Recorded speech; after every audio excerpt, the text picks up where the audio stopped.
छात्रों की आवाज नहीं सुनी गई तो जैसे मेरे देश के अन्नदाता ने अपना हक और अधिकार रोड पे बैठ के सड़क से संसद तक मार्च करके ले लिया, इसी प्रकार इस देश में नौजवान और छात्र अपना हक और अधिकार लेके छोड़ेंगे। खाली कंधों पे थोड़ा भार चाहिए, बेरोजगार हूँ साहब, रोजगार चाहिए। जेब में पैसे नहीं है, डिग्री लिए फिरता हूँ, दिनों दिन अपनी नजरों में गिरता हूँ। कामयाबी के घर के खुले किवाड़ चाहिए, बेरोजगार हूँ साहब, रोजगार चाहिए। टैलेंट की कमी नहीं है भारत की सड़कों पर, दुनिया हिला देंगे, भरोसा करो इन लड़कों पर। 10 साल से क्या आलू छीलने का काम कर रहे थे? क्या कर रहे थे? एक भी डबल इंजन की सरकार है इनकी, क्यों नहीं पेपर लीक का रोक लगा पा रहे हैं? मोदी है तो पेपर लीक है, मोदी है तो महंगाई है, मोदी है तो किसानों के साथ अन्याय है। प्रधानमंत्री जी ने तो 2014 में कहा था कि मैं 2 करोड़ युवाओं को रोजगार देने का काम करूंगा। प्रधानमंत्री जी ने कहा था कि मैं किसानों की आय दोगुनी करने का काम करूंगा। प्रधानमंत्री जी ने कहा था कि मैं महंगाई कम करने का काम करूंगा। लेकिन आपने देखा कि इन 10 सालों में देश में 50 साल से सबसे ज्यादा बेरोजगारी का अगर इस तरह तो आज है। तो मैं प्रधानमंत्री जी से मांग करूंगा कि इन युवाओं के साथ, छात्रों के साथ न्याय करने का काम करें। मैं इन छात्रों की आवाज को 2 लाइन के माध्यम से आपके चैनल के माध्यम से कहना चाहूंगा। खाली कंधों पे थोड़ा भार चाहिए, खाली कंधों पे थोड़ा भार चाहिए, बेरोजगार हूँ साहब, रोजगार चाहिए। जेब में पैसे नहीं है, डिग्री लिए फिरता हूँ, दिनों दिन अपनी नजरों में गिरता हूँ। कामयाबी के घर के खुले किवाड़ चाहिए, बेरोजगार हूँ साहब, रोजगार चाहिए। टैलेंट की कमी नहीं है भारत की सड़कों पर, दुनिया हिला देंगे, भरोसा करो इन लड़कों पर। लिखते लिखते कलम मेरी घिस गई, नौकरी कैसे मिले जब नौकरी ही बिक गई। नौकरी बिक गई। नौकरी की इस प्रक्रिया में, नौकरी की इस प्रक्रिया में सुधार चाहिए, नौकरी की इस प्रक्रिया में सुधार चाहिए। बेरोजगार हूँ साहब, रोजगार चाहिए। दिन रात एक करके मेहनत बहुत करता हूँ, सूखी रोटी खाकर ही पेट भरता हूँ। भ्रष्टाचार से लोग खूब नौकरी पा रहे हैं, भ्रष्टाचार से लोग खूब नौकरी पा रहे हैं। रिश्वत की कमाई मजे से खा रहे हैं, नौकरी के लिए यहाँ जुगाड़ चाहिए। बेरोजगार हूँ साहेब, रोजगार चाहिए। अरे प्रधानमंत्री कह रहे समय दीजिए, अभी तो सरकार बनी है। कितना समय लेंगे प्रधानमंत्री जी? 10 साल हो गए, तीसरा कार्यकाल चल रहा है उनका। क्या हालत है इस देश के छात्र और नौजवान की? ये तो छात्र और नौजवानों से पूछो, उनकी दिल की पीड़ा। आज युवा कांग्रेस का एक एक कार्यकर्ता पूरे हिंदुस्तान के कोने कोने से छात्र और युवाओं का संदेश लेकर इस दिल्ली की धरती पर आया है और प्रधानमंत्री जी से कहने आया है कि इन युवा और छात्रों के साथ न्याय चाहिए। इसके लिए कांग्रेस का एक एक कार्यकर्ता संकल्पित है, सड़क से संसद तक इनकी हक और अधिकार की लड़ाई, न्याय की लड़ाई के लिए लड़ता रहेगा। क्या धर्मेंद्र प्रधान का इस्तीफा होगा? धर्मेंद्र प्रधान के इस्तीफे के लिए आज यहाँ कोने कोने से पूरे यूथ कांग्रेस का कार्यकर्ता खड़ा हुआ है।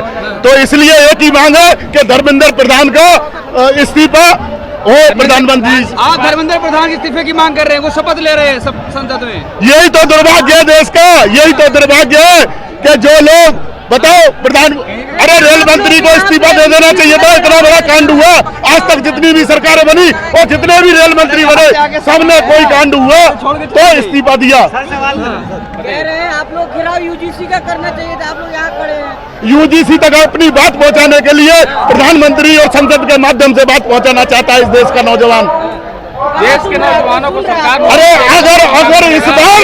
अगर इस बार युवा और छात्रों की आवाज नहीं सुनी गई तो जैसे मेरे देश के अन्नदाता ने अपना हक और अधिकार रोड पे बैठ के सड़क से संसद तक मार्च करके ले लिया, इसी प्रकार इस देश में नौजवान और छात्र अपना हक और अधिकार लेके छोड़ेंगे। अरे मोदी है तो भरोसा है, रुकिए अभी। अरे मोदी है तो भ्रष्टाचार है, मोदी है तो पेपर लीक है, मोदी है तो महंगाई है, मोदी है तो किसानों के साथ अन्याय है। मोदी जी ने देखिए ना कितना बड़ा किसानों के लिए फैसला ले लिया, 2 लाख लोन माफ कर दिए किसानों को, कह रहे माफ कर देंगे। आज तक किया, 10 साल हो गए। हमारी सरकार, प्रधानमंत्री जी ने तो कहा था 2 करोड़ युवाओं को हर वर्ष नौकरी देंगे, किसानों की आय डबल करेंगे। भरोसा रखें। अरे भरोसा कब तक रखेंगे, कब तक रखेंगे? परेशान हो गया इस देश का युवा। 10 साल तो हो गए, 10 साल तो हो गए, इनको मौका देते हैं तो अब की बार मौका अब इस देश का प्रत्येक व्यक्ति मोदी जी की बात समझ चुका है। ये झूठ फरेब की सरकार है। उद्योगपति कुछ भी कर ले, तीसरी बार तो प्रधानमंत्री बन गए ना। बन गए, लेकिन ये कहते थे 400 पार, 400 पार। क्या रहा? तानाशाही क्या रहा? आवाज निकल गई 400 पार की। इस बार विपक्ष मजबूत है, इस बार विपक्ष मजबूत है। संसद से सड़क तक इनको खरा जवाब देने के लिए विपक्ष बिल्कुल मजबूत है, एकजुट है।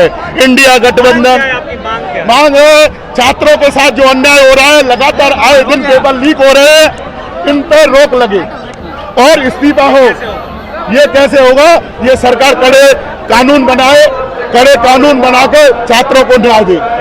मैं पूछना चाहता हूँ, ये बुलडोजर में चाबी डाल के बुलडोजर चालू कर देते हैं, कितने लोग का घर तहस नहस कर सकते हैं। मैं पूछना चाहता हूँ देश की सरकार से, एक भी पेपर लीक पे इनका बुलडोजर चला हो तो बताएं हमें, एक भी पेपर पे।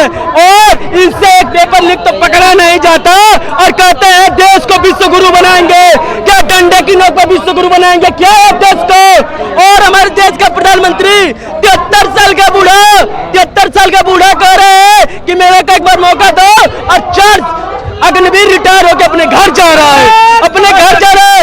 74 साल का बूढ़ा कहता है एक बार मेरे को प्रधानमंत्री बनाओ, देश को चल बनाएंगे। देश की सरकार तरसता की सरकार है, इसको उखाड़ फेंकने का काम करेंगे। मजबूत सरकार आई है, मजबूत सरकार नहीं है, ये भ्रष्टाचारी की सरकार है, दुराचारी की सरकार है। मैं बता दे रहा हूँ, इन सरकार तो बदलेगी, इनका मंत्रिमंडल भी बदलेगा और मंत्रिमंडल के साथ साथ इनका मीडिया मंडल भी बदल जाएगा। धर्मेंद्र प्रधान शपथ ले रहे हैं, शिक्षा मंत्री हैं। और इससे ही जब ऐसे हमारे देश का प्रधान शिक्षा मंत्री रहेगा तो पेपर लीक इनसे कोई नहीं रोक सकता है। एक जब चाहते हैं तब पेपर लीक करा देते हैं, जब चाहते हैं गरीबों को उजाड़ देते हैं, जब चाहते हैं आर्मियों का अग्निवीर कर देते हैं। क्या इन्हीं के लिए सरकार बनी है? हम युवाओं के लिए कोई सरकार नहीं काम कर रही है। क्या कर रही है देश की सरकार? क्या कर रही है? तीसरी बार प्रधानमंत्री शपथ लिए, बोले मौका तीसरी बार दीजिए। क्या 10 साल से क्या कांग्रेस की सरकार थी? 10 साल से क्या आलू छीलने का काम कर रहे थे? क्या ये क्या कर रहे थे? एक भी डबल इंजन की सरकार है इनकी, क्यों नहीं पेपर लीक का रोक लगा पा रहे हैं? मैं युवा हूँ, मैं यही कहूंगा आखिर कब लगेगी नौकरी? हर किसी का यही सवाल है। पढ़ने की चाह में रात भर जाग रहे हैं, नौकरी की चाह में रोज भाग रहे हैं। बेरोजगारी का दर्द कोई हम युवाओं से पूछे जो बूढ़े माँ बाप से लगातार पैसे मांग रहे हैं। अभी शपथ लिए, अभी कुछ दिन गुजरने दीजिए, कार्रवाई होगी। क्या कर रहे हैं? 10 साल से क्या कर रहे हैं? 10 साल से क्या कुछ काम, कोई कौन सा काम किए? क्या पेपर लीक करके कोई कार्रवाई कब होगी? क्या होगा? अगले ब्यूरो का क्या होगा? तो 4 साल का नौकरी दे रहे हैं, अपने तो 5 साल के लिए बन रहे हैं और हम लोग को 4 साल की नौकरी दे रहे हैं। क्या हम 4 साल बचाएंगे देश को? कौन सा ये कानून है बताइए? 2000 क्या कहेंगे भाई? 22 भाई 400 पार छोड़ो, लोगों ने 300 पार नहीं दिया इस बड़ी बीजेपी को। और जो ये पेपर लीक हो रहा है बार अभी धर्मेंद्र प्रधान जी ने शपथ नहीं ली, उससे पहले ही पेपर लीक हो गया। इस सरकार का भी हाल दोबारा से वही शुरू हो रहा है जो 10 साल पहले था। तो 10 साल पहले जो कांग्रेस ने किया, ये 10 साल में सरकार 1% भी नहीं कर सकी। इस 10 साल में सरकार ने देश को बेचा और कुछ नहीं किया, लोगों का फ्यूचर खराब किया, बच्चों का फ्यूचर खराब किया। तो हम मोदी सरकार को यही कहना चाहते हैं, कुछ दिन रुक जाओ, लोग दिख रहे हैं, लोग आपको अपनी औकात दिखाएंगे।